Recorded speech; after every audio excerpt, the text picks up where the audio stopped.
The battle began on the 17th day.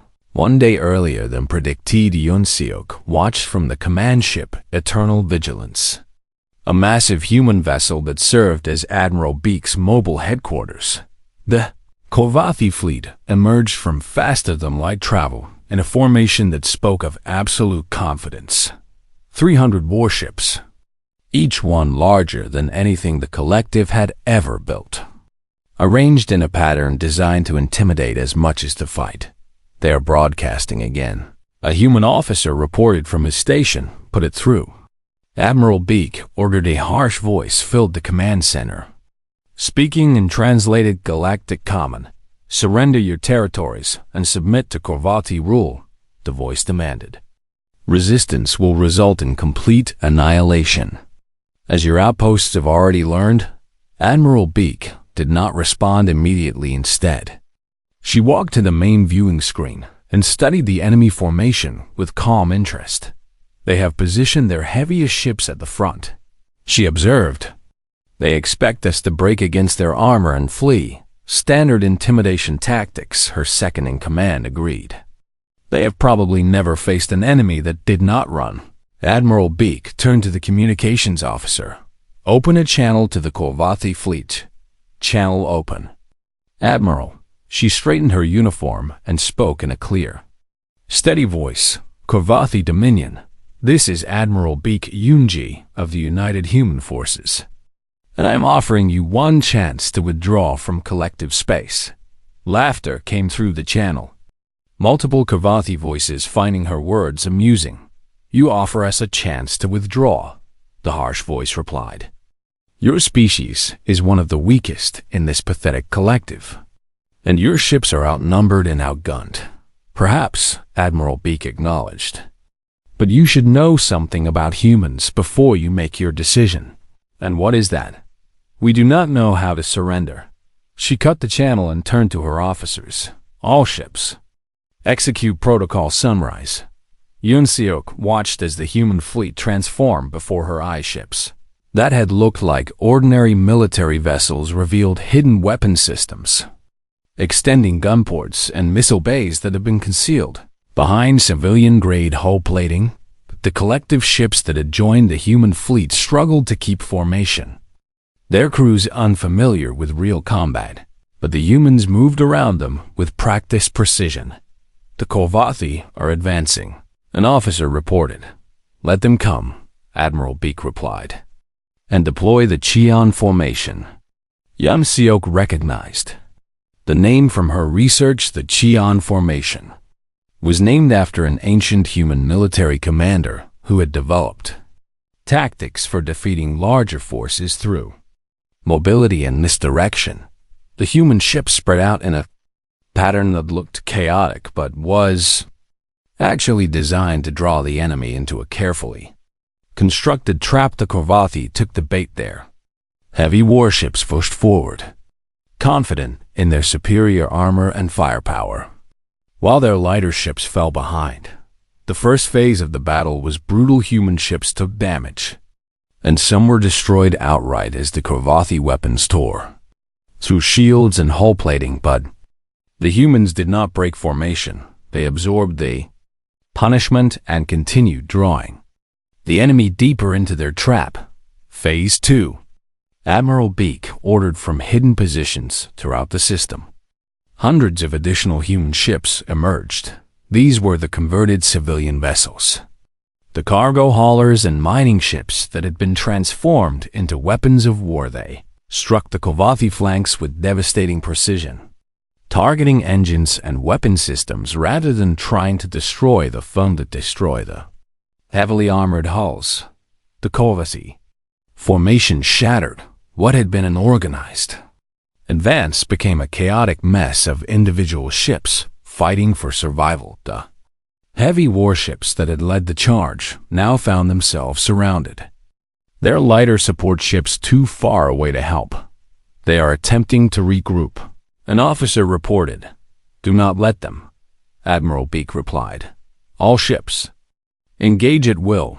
The battle that followed was unlike anything Yoon Seok had ever witnessed. Human ships moved with coordination that seemed almost supernatural. each captain knowing exactly where they needed to be and what they needed to do. She realized that this was the result of 50 years of simulations and training. 50 years of preparing for exactly this moment. The Kovathi fought back viciously, but their confidence had been replaced by confusion. They had expected to face a weak and disorganized enemy, and instead they had found a force that was ready for them in ways they could not have imagined. 3 hours into the battle, the Kovathi commander broadcast another message. "We offer terms," the harsh voice said, though now it carried notes of desperation. "We will withdraw from collective space in exchange for safe passage."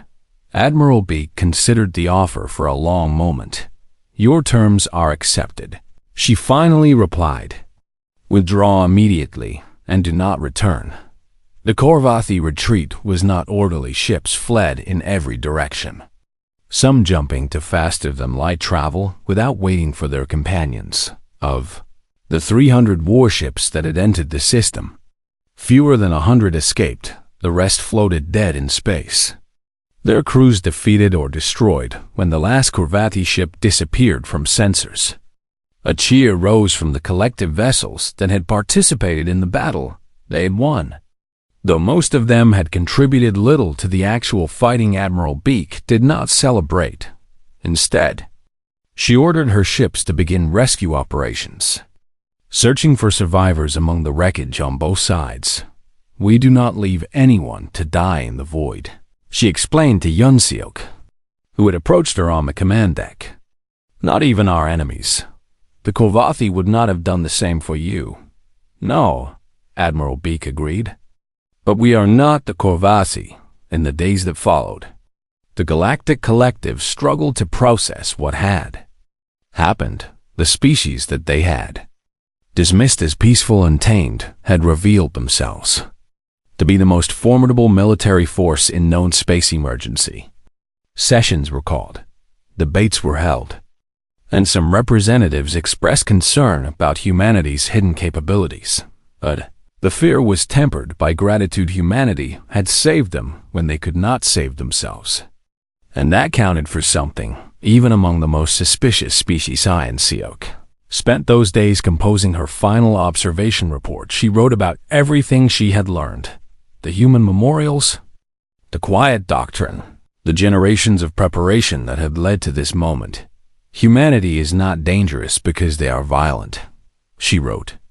"They are dangerous because they understand that peace is not a destination, but a preparation." She paused and considered her next words carefully. "They have been waiting for 47 years, she continued. "Waiting for the threat that would prove their preparations necessary. Waiting for the chance to show the collective what they truly are." She thought about Admiral Beak and Park Jinho and Cho Sumin, about all the humans she had met who carried the weight of their ancestors while preparing for the threats their children would face. "And now they have proven themselves," she wrote. "But they will not rest, and they will not grow soft, and they will not convince themselves that the danger has passed." She remembered Jinho's words about the quiet doctrine. "They will continue preparing," she wrote, "because they know that another threat will come, and another after that, and another after that." She finished her report with a warning and a recommendation. "The collective should be grateful for humanity's protection," she wrote. "But they should also understand that humans will never stop being ready for war, even in times of perfect peace." She hesitated over her final words. "I am requesting permanent reassignment to human observation duty," she wrote. "Not as punishment and not as exile, but as necessity."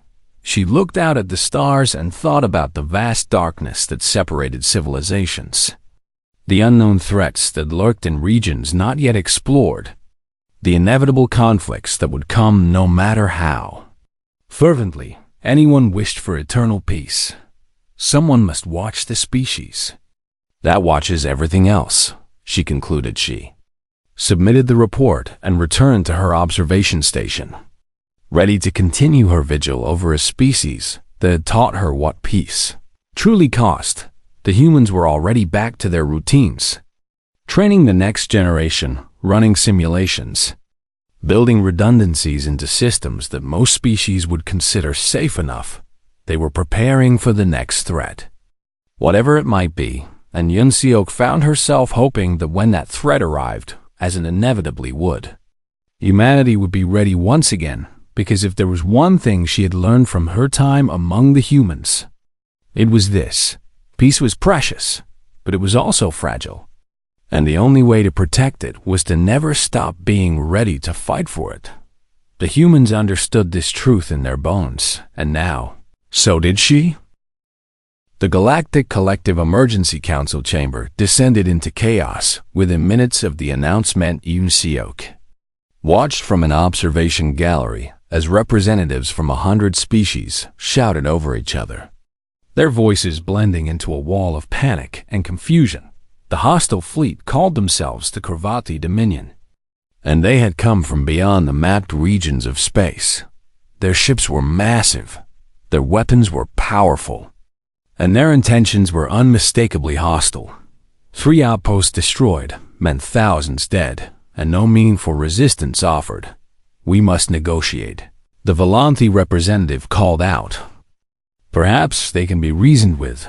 They did not stop to talk before they destroyed our people," another representative shouted back. "They broadcast nothing but demands for surrender." "Then we surrender," a third voice suggested. Surely submission is better than annihilation.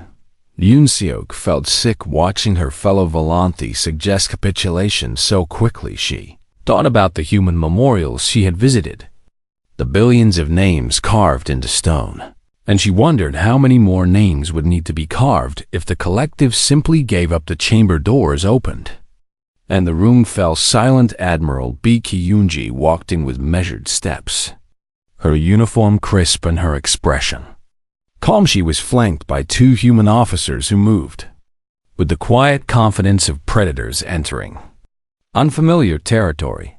"The human delegation has arrived," the council moderator announced. Unnecessarily, Admiral Beak approached the central podium and surveyed the assembled representatives with eyes that seemed to see everything and judge nothing. "I have reviewed the tactical data on the Corvathi Dominion," she said, her voice carrying easily through the chamber, "and I am prepared to offer humanity's assistance in the defense of the collective." Murmurs rippled through the crowd. "Defense," the Volanthi representative said skeptically. "Our military forces have not engaged in combat for centuries, and our ships are designed for patrol and peacekeeping, not war. We are aware of your limitations," Admiral Beak replied without emotion. "Then what defense can possibly be mounted?" another representative demanded. "The Corvathi have already proven their superiority." Admiral Beak allowed herself a small smile. "They have proven nothing except that they can destroy unprepared targets," she said. "They have not yet faced an enemy that was ready for them." She activated a holographic display that filled the center of the chamber. "This is the current position of the Corvathi fleet," she explained, pointing to a cluster of red dots at the edge of the map. "And these are the positions of humanity's defensive forces." Thousands of blue dots appeared across the display, far more than anyone in the room had expected. "You have hidden military assets throughout collective space," the council moderator said, shock evident in his voice. "We have positioned defensive resources in strategic locations," Admiral Beak corrected smoothly, "in full compliance with the peace terms that restrict military action." "Not military preparation?" Yun Seok stared at the display and felt understanding crash over her like a wave. The humans had not just been preparing for an unknown threat, they had been positioning themselves to respond to that threat from anywhere in the galaxy. Every civilian ship with hidden weapons, every training exercise that simulated defensive scenarios, every redundant supply depot and backup communication relay. It had all been part of a plan so vast and so patient that it had taken nearly 50 years to complete. "How is this possible?" someone asked. voicing the question that everyone was thinking. We never stop being ready. Admiral Beak said simply. She expanded the holographic display to show detailed tactical information. The Korvathi are powerful but not invincible, she continued. Their ships are heavily armored but slow to maneuver. Their weapons are devastating but require long charging cycles. And their tactics suggest a species that has never faced serious opposition. They conquered their entire region of space, the Volanthi representative pointed out, against enemies who were not prepared. Admiral Beak replied, against enemies who had forgotten how to fight. She looked around the chamber. We have not forgotten. The council moderator cleared his throat. What exactly are you proposing? Admiral Beak gestured to her officers, who stepped forward with data tablets. We are proposing a joint defensive operation under human tactical command, she said. The collective will contribute whatever military assets it can spare, and humanity will provide the strategy, the coordination, and the bulk of the fighting force. You are asking us to place our ships under human authority. I am offering to stand between you and annihilation. Admiral Beak replied, her voice hardening slightly. The alternative is to face the Korvathi alone with forces that have not seen real combat in centuries. Silence fell over the chamber. Why would you do this? Someone finally asked. What do humans gain from risking their lives to protect species that have done nothing to deserve such sacrifice? Admiral Beak's expression softened almost imperceptibly. Because protecting others is what we have been preparing for all along, she said. Because we remember what it means to face destruction alone. And because we swore that no one else would suffer that fate if we could prevent it. She deactivated the holographic display. The Korvathi will reach the inner collective territories in approximately 18 days, she said. In that time, we can either argue about politics and pride, or we can prepare to defend everything you have built. The council moderator looked around the chamber at the frightened faces of 100 species, all in favor of accepting the human proposal. He called out the vote was unanimously on Saug found Admiral Beak after the council session, catching her in a corridor before she could board her shuttle. Admiral, she called out. A moment, please. Beak stopped and turned. Her expression patient but alert, senior observer. I have read your reports, and they were impressive. I have a question. Ask? Yanseok hesitated before speaking. The battle plan you presented? She said.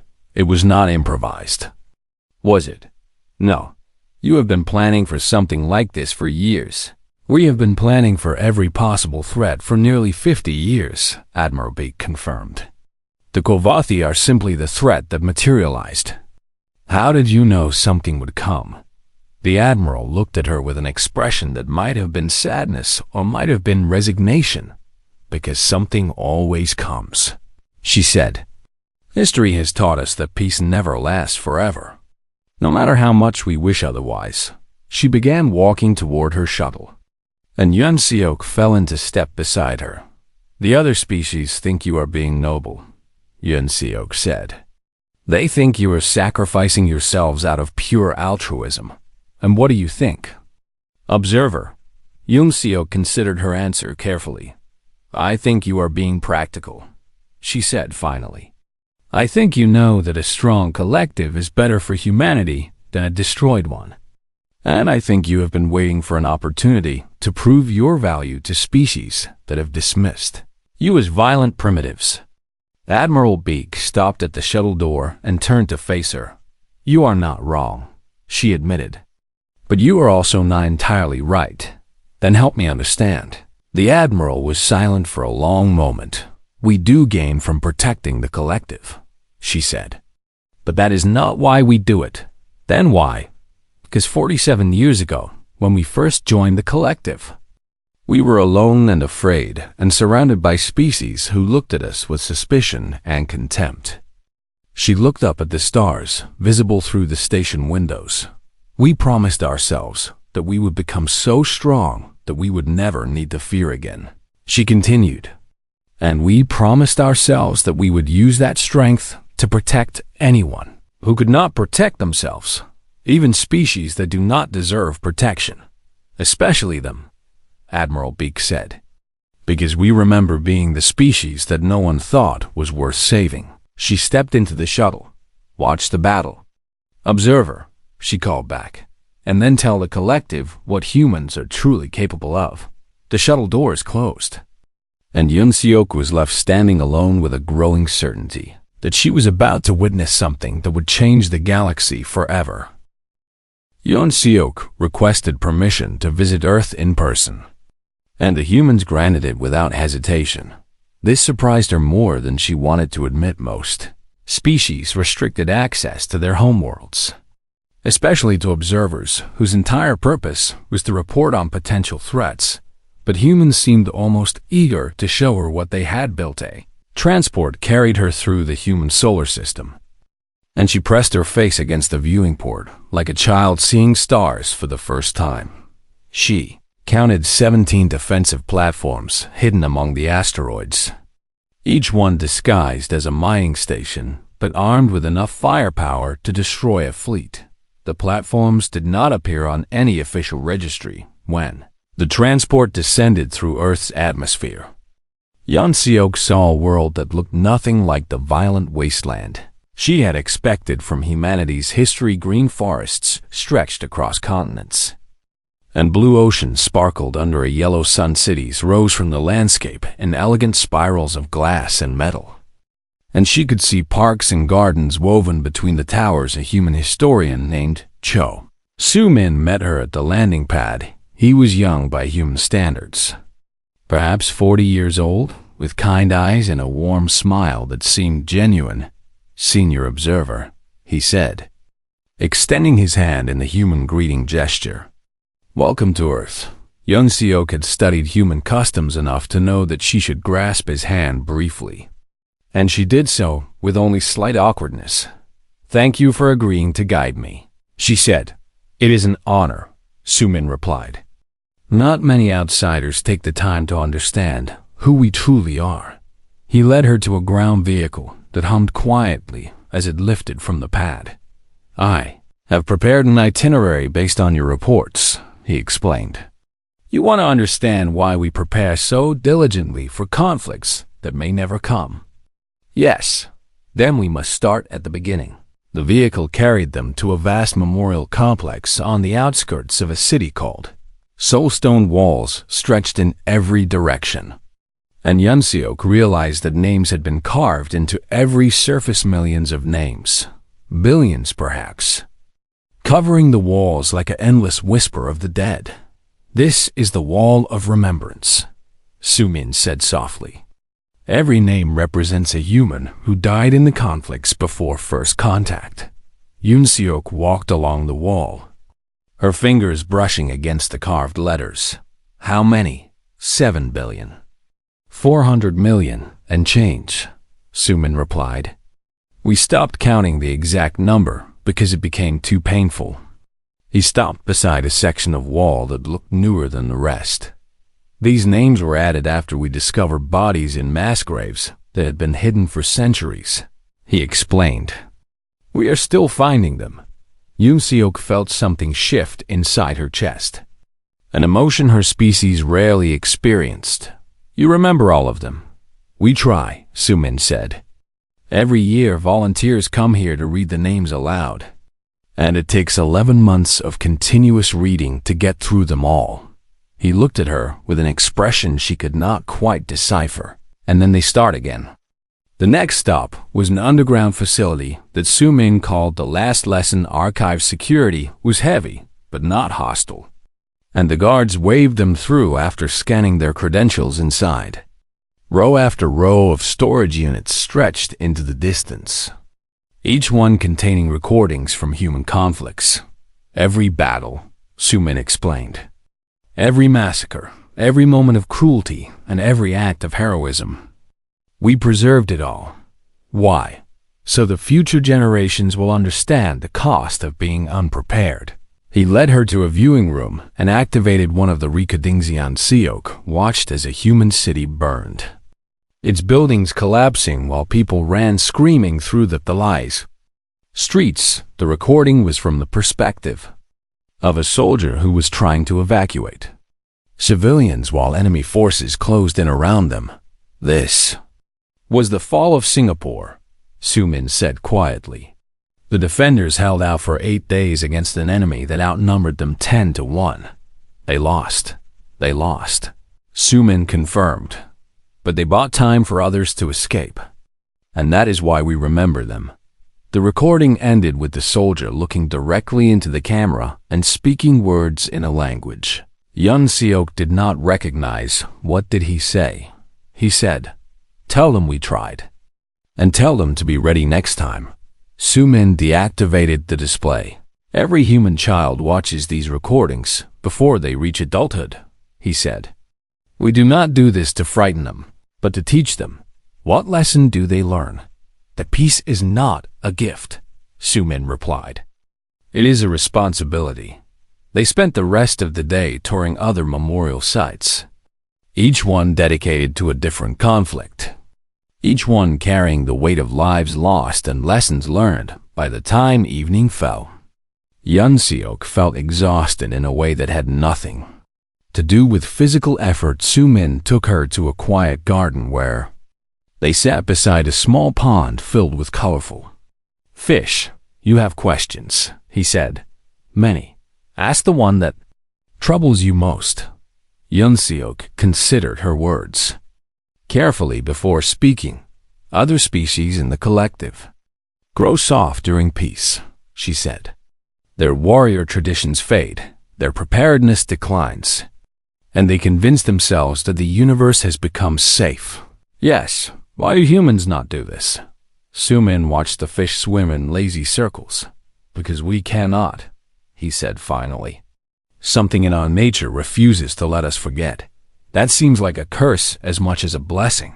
It is both. Sumin agreed.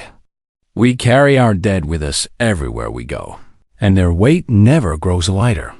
He picked up a small stone and tossed it into the pond, disturbing the peaceful surface. But that weight also keeps us anchored to reality, he continued.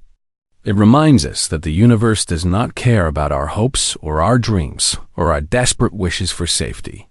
The universe simply is, Yun Seok said, understanding beginning to dawn. Exactly. And within that indifferent universe, the only protection we have is the protection we build for ourselves. Yun Seok thought about her own species, the Volanti, who had not fought a war in over 3,000 years. She thought about how their military had shrunk to a ceremonial force, how their defensive systems had been allowed to decay, how they had convinced themselves that the collective would protect them from any threat. We have grown soft, she admitted, speaking as much to herself as to Sumin. Many species have, he replied gently.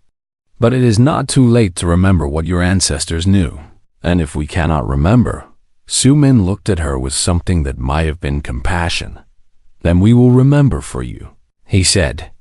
And when danger comes, as it always does, we will stand between you and whatever darkness emerges. Why would you do that for species who have forgotten how to protect themselves? Because that is what protectors do, Sumin replied simply. And because we remember a time when we needed protection and no one came. The stars had appeared in the darkening sky above them. We will not let others suffer as we suffered, Sumin said. Not if we can prevent it, Yun Seok's communicator chirped suddenly. Breaking the peaceful moment, she looked at the message and felt her 4 hearts freeze in her chest. What is it? Sumin asked, seeing her expression change. A hostile fleet has been detected at the edge of the galaxy, Yun Seok said, her voice barely above a whisper. They have already destroyed 3 collective outposts. Sumin's expression did not change. Then the time has come, he said calmly. You do not seem surprised. We am never surprised, Sumin replied. Rising to his feet, we are only ready. The collective granted Yun Seok's request for elevated status within 3 days, which told her that someone higher up shared her concerns. With Priority 1 clearance came access to human government facilities, diplomatic channels, and direct communication with human officials. She used this new authority immediately. Her first interview was with a human diplomat named Park Jin-ho, a man who had spent 20 years representing humanity to the Galactic Collective. He agreed to meet her at the human embassy on Neutral Station 4, a place designed specifically for interspecies discussion. Yun Seok arrived early and found Jin-ho already waiting for her in a conference room that smelled faintly of something called coffee. Was a small man by human standards, with gray hair and calm eyes that seemed to look through her rather than at her. "Senior Observer Yun Seok," he said, rising to greet her with a slight bow. "I have heard interesting things about your recent reports. You have access to my reports.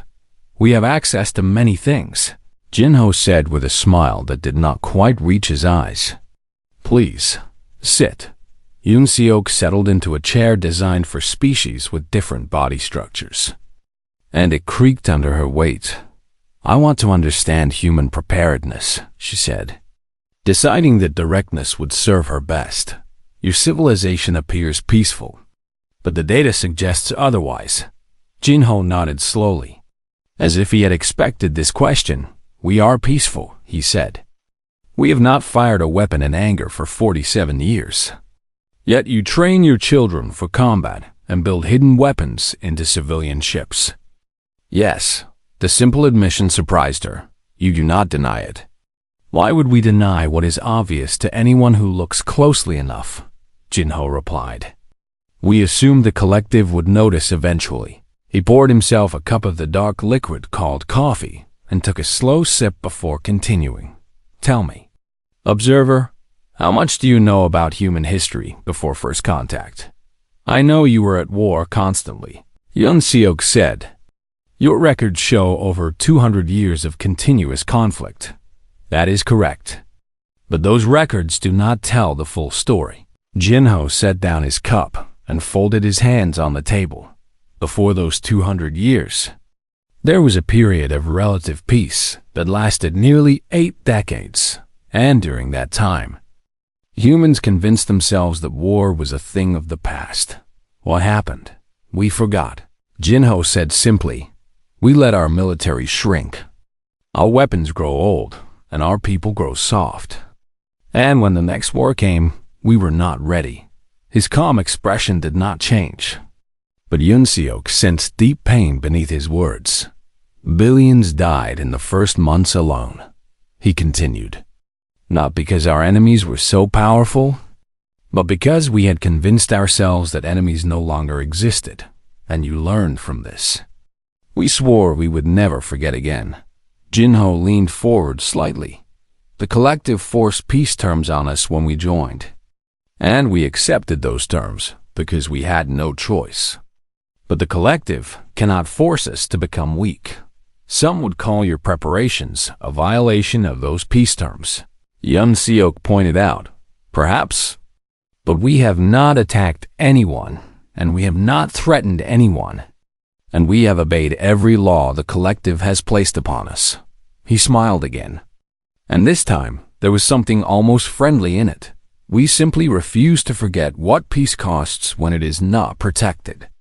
Yun Seok processed this information and found herself respecting the human's honesty, even as it troubled her. "You mentioned something in a previous communication that I want to understand better," she said. "Something called the Quiet Doctrine." Jin-ho's expression shifted slightly, becoming more guarded. "You have been thorough in your research. It is my function." For a long moment, the human said nothing, and Yun Seok wondered if she had pushed too far. Then Jin-ho reached into his pocket and pulled out a small device that he placed on the table between them. "This is a PAYUS recording that every human child learns before their 10th birthday," he said. "It explains the Quiet Doctrine better than I ever could." He activated the device, and a woman's voice filled the room. "Peace is not the absence of danger," the voice said. "Peace is the time given to prepare for the danger that will come." The recording continued for several minutes, outlining a philosophy that Yunseok found both beautiful and terrifying. Peace was precious. The voice explained, but it was also temporary. History showed that conflict always returned, regardless of how much any species wished otherwise. The only question was whether a people would be ready when that conflict arrived. Every generation trains the next, the voice concluded. Not because we want war, but because we know war will want us. The recording ended, and silence filled the conference room. "We do not seek enemies," Jinho said quietly. "But we have learned that enemies will find us whether we seek them or not. The collective has kept peace for over 1,000 years, Yunseok said, though the words felt hollow even as she spoke them, and we hope that peace continues for 1,000 more. Jinho picked up his coffee cup again. But hope is not a strategy, observer, and prayer is not a defense. Yunseok hesitated before asking her next question, unsure if she truly wanted to know the answer. Your military simulations, she said finally. The ones that run continuously in your training centers. What scenarios do they model? Jinho looked at her with those calm, knowing eyes, all of them. I need you to be more specific. We have run simulations against every known species in the Galactic Collective, Jinho said, including the Volanti, including the founding species, including scenarios where the entire collective becomes hostile to humanity at once. Yunseok felt her 4 hearts skip in unison. You prepare for war against your own allies. We prepare for everything, Jinho corrected gently, because we cannot know which threat will materialize. He stood and walked to the window. Looking out at the stars, we do not expect the collective to betray us, observer. But our ancestors did not expect many of the things that happened to them either. Yunseok joined him at the window, and together they stared into the vast darkness of space. You should understand something, Jinho said softly. We are not your enemy, and we hope we never become your enemy. He turned to face her directly. But if that day ever comes, you should know that we will be ready. The words were not a threat. Yunseok realized but a promise and promises. She was beginning to understand. Meant everything to humans. I have one more question, she said. Ask, what do humans fear? Jinho was quiet for a long time before answering. We fear failing the ones who come after us, he said. We fear leaving our children in a universe that wants to destroy them with nothing but hope to defend themselves. He looked back at the stars. That is why we will never stop preparing. Observer, not until the last human heart stops beating. Yunseok returned to her station that night with more questions than answers. But one thing had become clear. The collective had spent 47 years believing that humanity had been tamed. They were wrong. Senior observer Yunseok stood before the assignment board and felt her 4 hearts sink in her chest. The words glowed in cold blue light against the dark screen. Human observation detail. Sector 7. Long-term assignment around her. Other Velanthi observers whispered among themselves, and she caught fragments of their conversations. The human post, one said with barely hidden amusement. How unfortunate for her. They say humans have become boring, another added. 47 years of peace and nothing to report. Yunseok kept her face neutral as she downloaded the assignment details to her personal device. But inside, she felt the sting of what this truly meant. She had spent 300 years building her reputation as one of the finest cultural analysts in the Galactic Collective. And now they had sent her to watch a species that had apparently forgotten how to be interesting. The transport ship carried her to Observation Station 12, a massive structure that orbited just beyond the edge of human space. When she arrived, the previous observer practically ran to meet her at the docking bay. His name was Talveth, and his scales had gone pale from what she assumed was boredom. "Finally," he said, grabbing her arm with more force than was polite. "I have been here for 12 years, and I thought they had forgotten about me. Is it truly that quiet?" Yunseok Esketelveth laughed. But there was something strange in the sound. "Quiet," he repeated. "Yes, that is one word for it."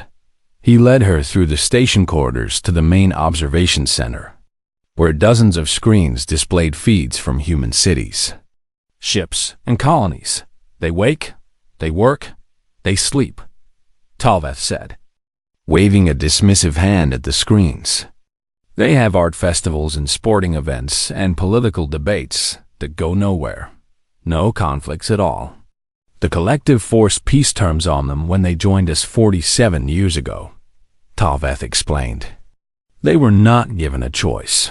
Yunseok studied the screens with growing curiosity, watching humans go about their daily lives in what appeared to be perfect tranquility. "Their history suggests they should have broken by now," she said. "I reviewed the files on the journey here, and humans fought continuously for over 200 years before first contact." "I know," Talveth said, and again that strange note entered his voice. "They were magnificent in their violence, creative in their destruction, passionate in their hatred." He paused and looked at the screens with an expression Yunseok could not quite read, and then they simply stopped. He continued. "The collective demanded it, and they stopped. Species do not change that quickly." "No," Talveth agreed. "They do not." He handed her the station command codes and walked toward the docking bay without looking back. "Good luck." "Yunseok," he called over his shoulder. "You will need it. The first month passed slowly." And Yunseok began to understand why observers dreaded this assignment. Humans went to work in their offices and factories, raised their children in comfortable homes, and engaged in endless entertainment that seemed designed to fill time rather than inspire thought. She filed her weekly reports with a growing sense of disappointment. No military buildups, no territorial disputes, no civil unrest worth mentioning, but something nagged at her. A feeling she could not name. It started when she noticed the enrollment numbers for human military academies. They had tripled in the past decade. Yunseok sat up straighter in her chair and pulled up additional data. Her 4 hearts beating faster. Why would a peaceful species need more military officers? When they had no wars to fight, she dug deeper into human educational statistics and found that combat training had become the second most popular form of physical education in human schools. Children as young as 10 learned basic self-defense, weapon safety, and tactical thinking. "Curious," she murmured to herself.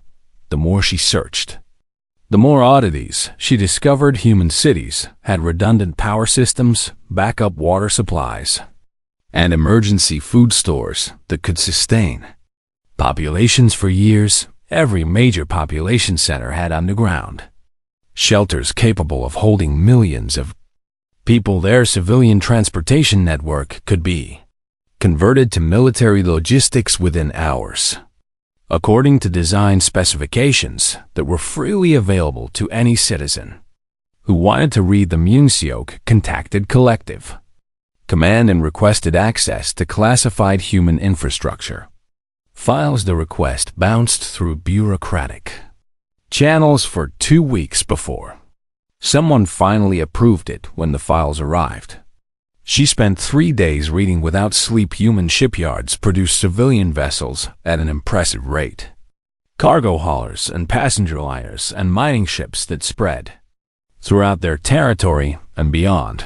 But the technical specifications told a different story. Every cargo hauler had hidden weapon mounts built into its frame, concealed behind panels that could be removed in minutes. Every passenger liner carried enough escape pods for twice its listed capacity, and those pods were armored against weapons. Fiery mining ship could be converted to a combat vessel with modifications that took less than 6 Horsian leaned back in her chair and stared at the data scrolling. Across her screens, 47 years of peace. And humans had spent every single day preparing. For war, she pulled up communication. Intercepts from human government channels and found nothing alarming at first glance. Politicians discussed trade, agreements and cultural exchanges and infrastructure. Projects military leaders reviewed training exercises and equipment maintenance schedules, but then she noticed the patterns. Every training exercise simulated defensive scenarios against superior forces. Every equipment review focused on reliability under extreme conditions.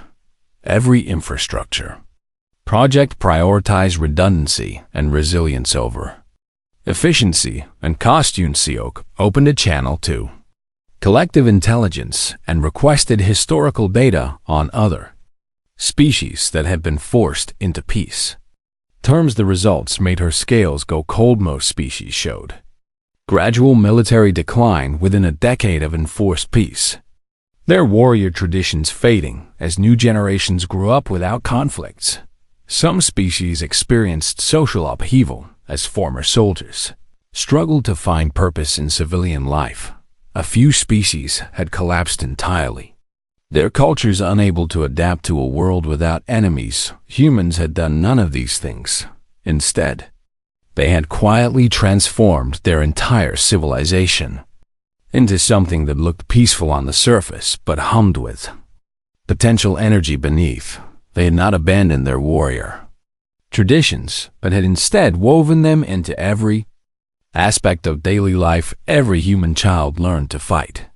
Every human city could become a fortress, and every human ship could become a weapon. Seok thought about Talveth and the strange tone in his voice when he had wished her luck. He had seen this too. She realized, and it had frightened him so badly that he had fled the moment his replacement arrived. She understood now why her superiors had sent her here. This was not a punishment or a boring assignment meant to end her career. This was a test, and she was beginning to grasp what was being tested. The collective had forced humanity into peace nearly 5 decades ago, confident that time would soften them the way it softened every other species. But humans had not grown soft. They had grown patient. Seok began composing her first real report, her fingers trembling slightly as she typed, "Request immediate elevation to priority 1 observation status." She wrote, "The humans are not at peace." She paused and considered her next words carefully. "They are waiting."